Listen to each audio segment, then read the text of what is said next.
To read more from EU's year-end issue, pick up the new issue of Entertainment Weekly on Stance Friday, or buy it here now.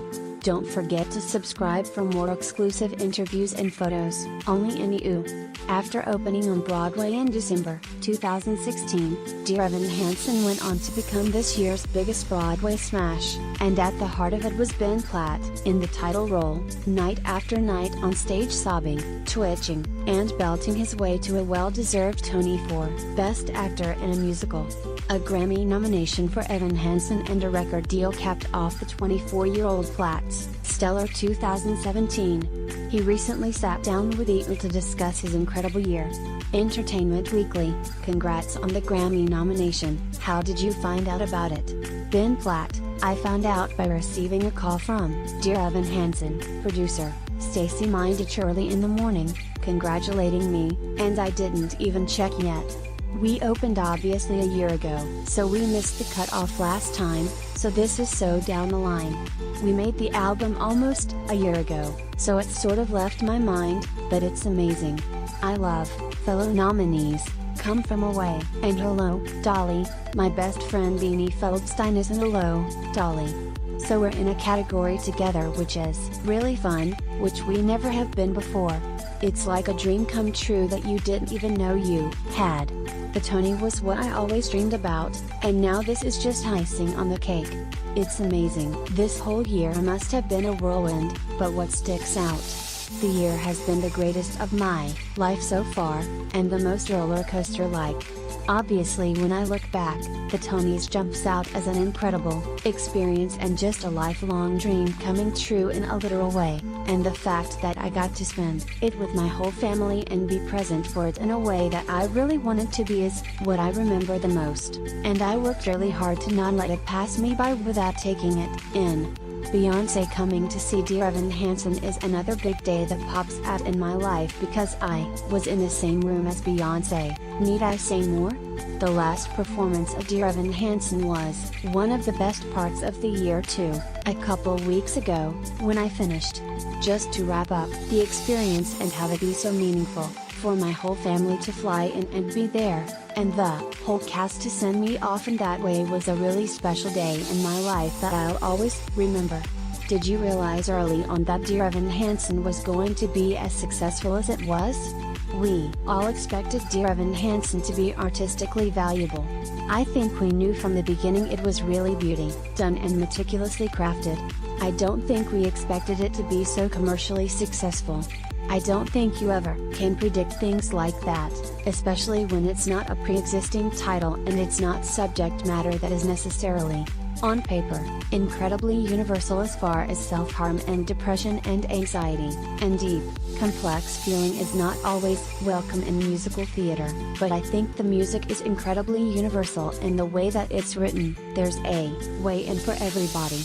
I think we were blown away by how, at every step of the way, it became more universally loved and grew in cultural significance, which is so rare for a musical at all.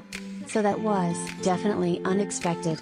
The role was so physically demanding. Did you need to prepare in a way that was different from your previous Broadway role in the Book of Mormon?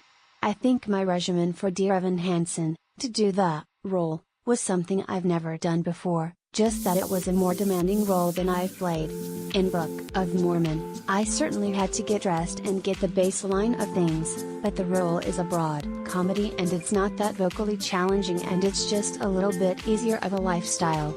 But this role, I never left the stage and I'm signing 5 or 6 songs a night and it's emotionally very draining, so, it sort of took over my life in a way that nothing has before, which I'm grateful for, because it sort of made all of the great things that happened all the sweeter because I felt like I worked hard. I wouldn't drink alcohol, no smoking, I wouldn't go out to loud places, no gluten or dairy, and I was also trying to stay 17-year-old looking. Those are the big things. And I couldn't do anything that exerted too much mental or emotional energy during the day because I was saving up for the evenings and trying to save the best parts of myself, essentially, for the show. I obviously miss it very much having just left, but I do love having the choice of whatever I want to do during the day and not have to worry about conserving myself for anything, and to cry of my own volition has been really nice. How did you celebrate when you were finally free from all of that?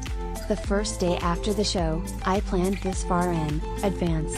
We went out to karaoke and I just trashed my voice, and screamed, and drank all of the drinks, and then I spent the whole first day of freedom at home watching Stranger Things, because I really love Stranger Things, but I've been waiting to binge the second season until I could watch it all the way through. So I watched the whole thing, and through the course of it ordered, like, a McFlurry, and a pizza, and Chinese food, and everything that I've been waiting to have. It was a glorious day. What was your karaoke song this time around? My karaoke song was Man in the Mirror, Michael Jackson. Patrick James Miller for You. So what's on the horizon for you, after some well-deserved relaxation? I'm definitely hoping to continue to take somewhat of a break. I'm certainly not as inundated with anything at the moment, which I'm really enjoying because it's been 3.5 years where the show has been the major directive of my life. So it's been nice to see my family and take it easy and have leisurely days. But I am super excited to be working on an album with Atlantic Records. I'm making a solo album, a pop album, which I'm writing a lot of the music for. It's a brand new experience for me and a skill that I'm just now getting acquainted with. It's a little bit scary to put something out that's in my own voice, as opposed to getting the opportunity to have the comfort of a character and be able to have that safety net. It's now what am I saying, as me, the person, which is horrifyingly scary but also an exciting challenge to undertake, so the immediate project is to start writing some stuff for that and put down some music and hope be getting it out soon. I'm developing a TV project that I'm not allowed to say much about, but I'm super stoked about. That's going to be later, next year, and other than that, just sort of enjoying the fruits of the last few years and enjoying being around my family and my nephews, who just keep getting bigger and bigger. Evan has a lot of nervous tics. Did you pick any up from playing that character for so long? My posture is pretty terrible because of Evan. I bite my nails now. I did a little bit before the show, and now that I've been playing Evan for so long, it's been not very good. Literally, I've been told already today that I need a manicure, so I'm trying not to keep that going forever, but luckily I didn't adapt any of the fiddling with my clothes or not being able to make eye contact with people. Relate, see all of EU's 2017 Entertainers of the Year. Do you feel protective over the role at all, now that it's going to other people? I always feel a certain amount of ownership over Evan, mostly because it was a big journey to make him sort of a redeemable and a lovable character, because he's doing things that are morally ambiguous and rough to understand, so I always feel such a compassion for him, and so in that sense, I'm always slightly worried about his legacy. But I happen to know Noah Galvin and Taylor Drinsk personally, and they're good friends of mine, and the fact that they are not only wildly talented but they're people that I know and love as human beings makes it a much easier transition, because I really trust them to handle it with the care it deserves. I've yet to see the show. I've never seen it in my life, and I hope to go soon. That, I think, will be a very strange experience, but I'm looking forward to it. I think I'm just about ready. I'm dying to know what the show looks like because I've never seen it. I know what I think it looks like in my head, and the way things look from my perspective, but half the projections behind me I've never seen. On a scale from 1 to 10, how tired are you of singing Waving Through a Window? I'm ready to put the Waving Through a Window sheet music in the cupboard for a little while, definitely. It's been a long time, and I've sung it many times. It's the most beautiful song, and it's a blessing to have a song that you're so wed to that people want to hear, and that you're immortalized singing on an album. It's a dream come true. But I am excited to get into some different music, especially my own music that I'm writing, because I get to decide exactly what, stylistically and vocally, I want to do, so that's